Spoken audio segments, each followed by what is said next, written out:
সম্পর্ক হলো বিনিশুতোয় গাঁথা এক রেজিস্ট্রিকৃত দলিল, কখনো রক্তের বাঁধন, কখনো মনের বাঁধন, তবুও নেই যেন কোনো অমিল।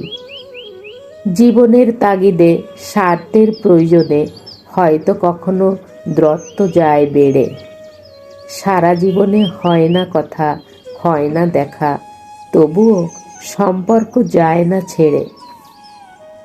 সম্পর্ক কখনো দেয় দুঃখ, কষ্ট, যন্ত্রণা, আশা হয় দুরাশা অথবা নিরাশা।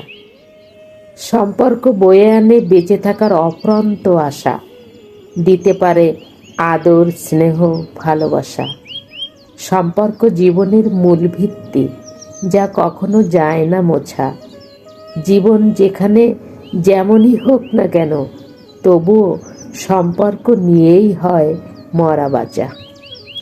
আমি রিনিয়া পলাশ। এতক্ষণ আমার কণ্ঠে শুনছিলেন আমার লেখা কবিতা দলিল।